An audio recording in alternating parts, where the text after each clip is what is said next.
Thank you very much for the introduction, and it's a pleasure to be here to talk about the Aluminium Stewardship Initiative, or ASI, and our work on responsible production, sourcing and stewardship. So firstly, just a quick note on our commitment to competition law obligations, and of course these dictate how we run our program and how we engage with our members and stakeholders, so just something to bear in mind. Okay, so let's turn first to introducing ASI and what we're about. We all know that we're living in a world of ever more pressing sustainability challenges. For aluminium in particular, we're of course aware of the climate change imperative, and I'm sure we'll be hearing that more in other conference presentations in this and other sessions. But aside from climate change and its particular relevance to aluminium because of the energy intensity of primary production, there are a range of other sustainability megatrends or issues that we need to be taking account of.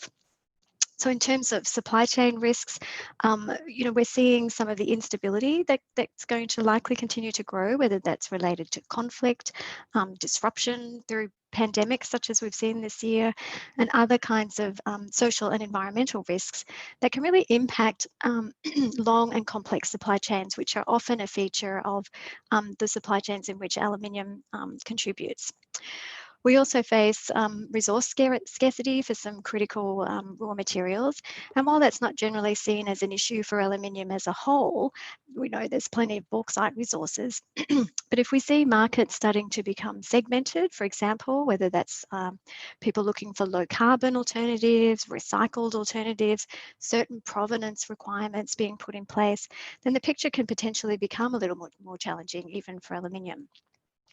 Circular economy, of course, is a critically important imperative for us, and one that aluminium really has a very good story to tell. But we can do more and we should do more in this space, and that's something that ASI is very focused on within our standards.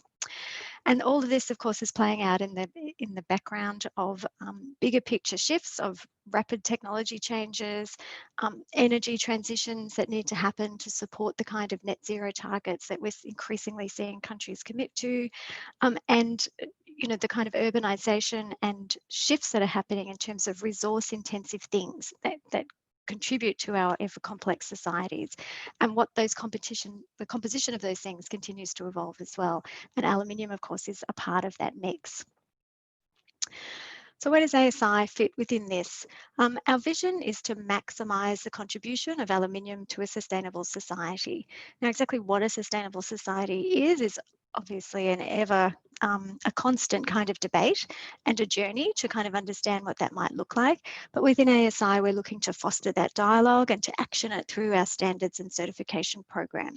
So through our mission, we're using our certification program to recognise and to collaboratively foster responsible production, sourcing and stewardship of aluminium. Another really important point to understand is that ASI covers the whole aluminium value chain. So we start with bauxite mining, we look at alumina refining, primary aluminium production, semi-fabrication stages, the various diverse product manufacturing and product use outcomes of aluminium as a metal, and then at the end of product lives, the importance of scrap collection, refining and remelting scrap, and really underpinning that whole circular economy model. So that's an important differentiator for ASI. Other commodity programs that look at sustainability issues often focus either on one supply chain stage, for example, forest production or a fishery, and then look to understand how that flows through the supply chain, or perhaps on one particular issue at one or more stages. So ASI is a membership organisation, and it's got 6 classes of membership. We have 2 of those classes that seek certification. They're the production and transformation members, which are sort of upstream and middle, and the industrial users, which are downstream across a number of use sectors such as automotive, building and construction, packaging and so on. We also have downstream supporters that are associate members, so they're not making a commitment to certification at this stage, but as a result they don't have an opportunity to serve or nominate for our board or our standards committee. We also have civil society organisations as full members, and associate member categories of associations and general supporters, which increasingly are including a range of trading companies. We've been delighted to see our membership grow over the last 5 years. We were incorporated as an entity in 2015, and we've had really great growth, every year since then, including this year, which of course has been a challenging year of COVID for many businesses.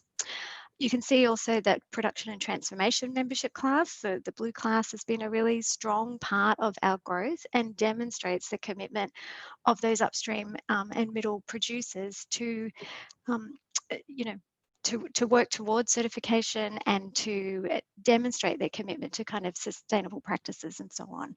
So that's been a really fantastic part of our growth. And we continue to kind of focus on industrial users and downstream supporters to build that pull for the program as well, and to see that commitment to the material stewardship principles that apply to them within our performance standard. So if I reflect on what some of the success factors are for ASI in terms of our growth over the last 5 years, I think kudos to the aluminium sector in that ASI was really created as a proactive thing rather than a reactive thing. Again, you often look at other commodity certification programs which have come out of maybe a crisis or public relations issue that they've been trying to manage, and it's set up in a reactive way to kind of try and get their arms around that and sort of defend or fix something. I think ASI started to come around in about 2009, where a bunch of different stakeholders came together to sort of think proactively about how to embed this kind of sustainability agenda and what that might look like, and ASI evolved out of that. Another key feature of ASI has been that we've had a multi-stakeholder governance model from the inception. And I think this has been really important in terms of having other stakeholders at the table, almost a tripartite model of sort of upstream producers, downstream users, and civil society perspectives as well. As noted, we take a whole of supply chain approach to the sustainability agenda, and this enables and supports a kind of a B2B approach to driving uptake, and that's been really critical to our growth. In terms of the content of our standards, we've aimed to tailor that to what really are the key risks and the material issues for aluminium as a commodity, not sort of mining as a whole or all kinds of raw materials and so on, but to kind of really understand what the key issues are so that we have a tailored approach. We've been very rigorous in the way we've developed our program. ASI is actually a member of the ISEAL Alliance, which is an organisation for certification and standard setting programs like us. And so we ourselves get audited against codes of good practice for things like standard setting, how our assurance works and how we oversee quality within it, and how we monitor and evaluate our impacts. And finally, we've tried very hard to be innovative in the way we've developed our program, and that's including investing in a range of digital tools, which of course has served us very well this year as sort of the whole world has often needed to move online at various stages. So let's turn now to a little bit of a closer look as to what's in the ASI standards and our certification model. So we've designed our program to create change. And so this slide shows what we call our theory of change. You can see we have 3 long-term goals. Firstly, we want to see stakeholders increasingly invest in and reward improved practices and responsible sourcing for aluminium. We want to see on the ground good practices. So we want to see sustainability and human rights principles increasingly embedded in aluminium production, use and recycling. And thirdly, we want to see aluminium as a material continue to improve its sustainability credentials based on these other 2 efforts. You can see we've got some short-term and medium-term outcomes sitting in under there, but generally, we also have organisational strategies that seek to kind of help realise these long-term goals. So as a board, we look to have effective governance in place. We want to have a credible and rigorous program. We want to see our membership continue to grow because uptake and scale is really key to impact. And of course, we want to make sure that we're a financially resilient organisation so that we can invest in the right places to make all of this happen. So let's take a look at our performance standard. It's divided into 3 pillars: governance, environment and social. And these collectively cover the range of issues that you would normally expect to see in a sustainability kind of standard. So under the governance pillar, there's criteria under that address questions of business integrity, policy and management systems, transparency and reporting, material stewardship, including recycling and those circular economy principles.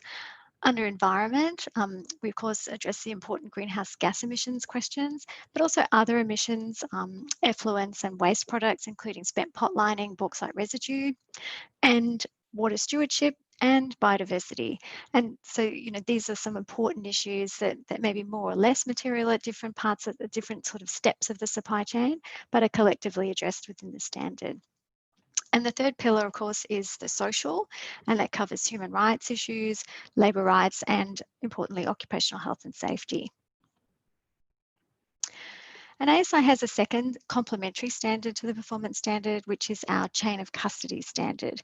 It likewise takes this approach of three pillars, three sections, splitting these into general management of chain of custody, so setting out a management system and responsibilities for implementing that. We also have a section around outsourcing contractors that deals with situations where material is outsourced, or certain processes or manufacturing steps are outsourced to others that may not fall under ASI perhaps at this stage, but we don't want to lose the flow of the chain of custody, so the entity getting certified can exert those controls through other systems. The second pillar is around what is eligible to be termed ASI or COC material. And we have specific criteria for each of the main stages we've identified under the standard. So primary aluminium, so bauxite, aluminum refining, smelting, the recycled side as another input point. Both of those move through cast houses usually, and then the post cast house is everything in the supply chain after that point. We also have a due diligence section which lays out general principles for that, both in terms of specific issues such as conflict affected and high risk areas and other things. And that's directed not just to ASI material, but to non-ASI material that a certifying entity might be sourcing. And the third section is just really around the mechanics of how does the chain of custody work? How do you account for material flows in and out? How do you exchange information between customers and suppliers and keep that chain of custody linkages together?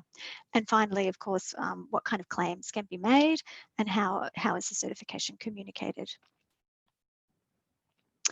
So in a nutshell, this slide tries to explain the purpose of each of the standards. So companies that are seeking certification need to join ASI to be part of the program, but until they have some facility that's certified, they can't really make any claims about performance because they haven't been audited yet. Once a facility or a business or part of a business becomes certified to the performance standard, then you can make claims about that facility having met the standard, about what performance is there, what practices are in place. But it's not until you add on the chain of custody standard that you can start to make claims about material, about the metal or the bauxite or the alumina, that you're selling to customers. So it's kind of layering those two pieces on, setting the foundation with what performance applies in that operation, and then the systems to manage material flow and the claims that can attach to that, taking the claims about performance and attaching it to the movement of material. So that's how the two standards fit together. We've had a fantastic uptake of certification in our coming on to the first 3 years of running the program. We have 50 members that have one or more ASI certifications, often in multiple parts of the supply chain, particularly those that have vertically integrated operations. So you can see we have present through bauxite mining, aluminum refining, aluminium smelting, semi-fabrication, material conversion. We have a lot of packaging uptake, which has been great to see, and some interesting drivers for that. Industrial users, and of course, in the middle, the aluminium recycling piece, supporting those circular economy principles.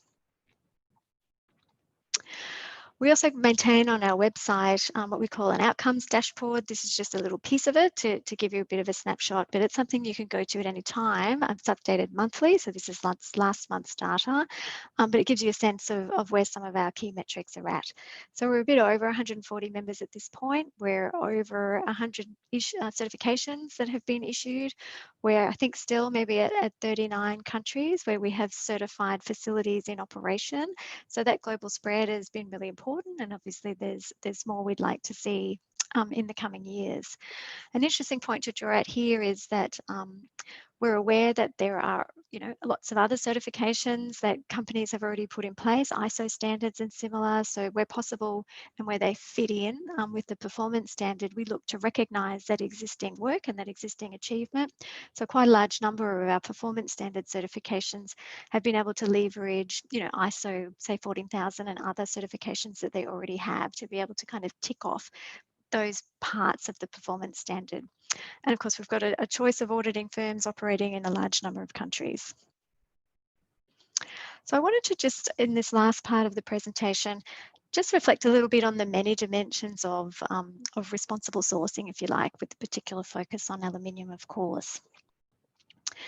So one perspective to responsible sourcing is really understanding concerns or risks or preferences from a community and a consumer perspective.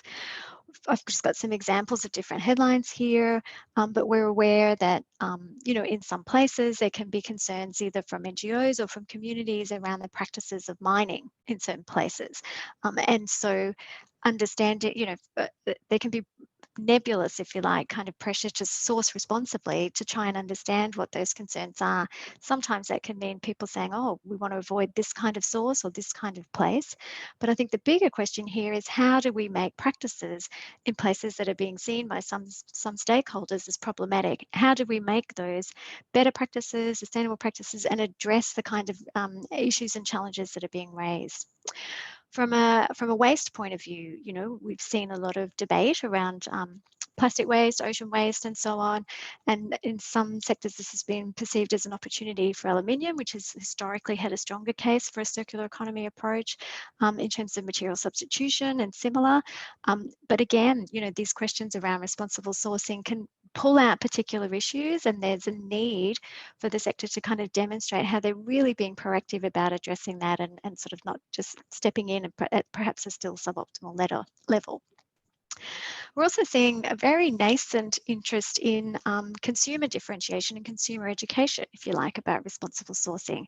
We do have one of our chain of custody certified members using on-pack labelling for ASI certified aseptic cartons, so the foil layer in there, that's often complementing paperboard certification under FSC or similar, and it can also be complementing certification of the actual stuff that's inside the packaging. In this case, I don't think that's so for water, but you see FSC certified and other packaging around things like coffee and cocoa and other kinds of products that are actually consumed as opposed to just simply being part of the packaging.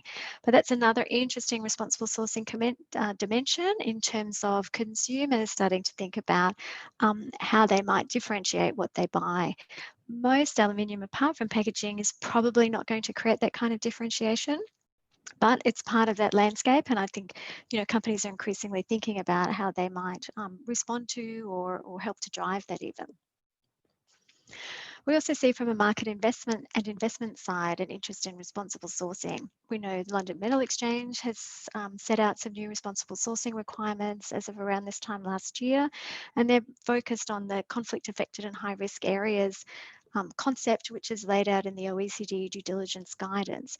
And so ASI is, in fact, as part of our standards revision that's going on at the moment, integrating those requirements so that we can be a standard that smelters and others can use to meet their LME requirements under these new rules. We also see quite a lot of interest in kind of low carbon aluminium or so-called green aluminium. And so, looking to kind of pull out a particular issue at a particular supply chain stage and seek that sort of differentiation, what kind of potential there is for premiums, and others to kind of benefit and create sort of drivers for that as well.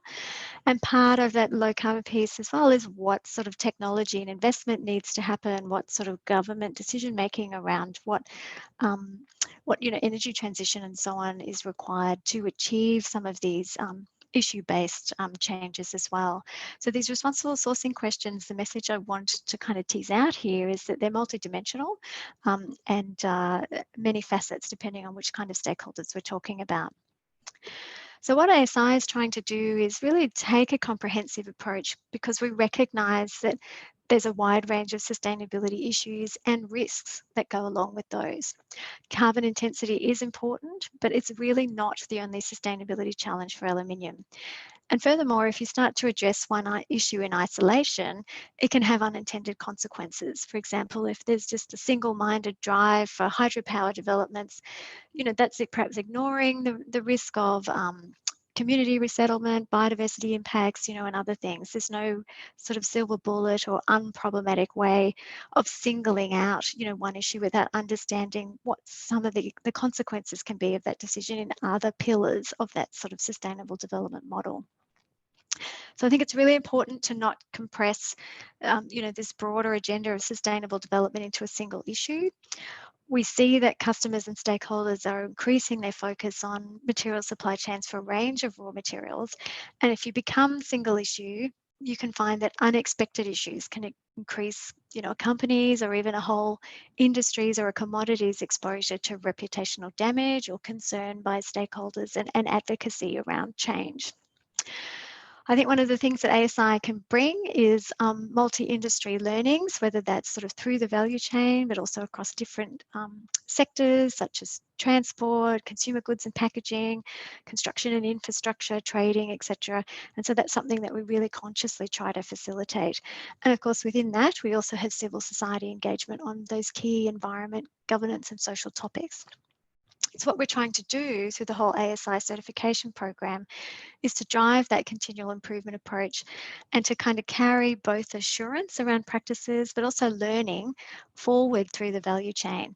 Often downstream users can be very remote from what's happening in a mine or what options there are for kind of smelting. So this sort of education piece is a big part of what we do as well.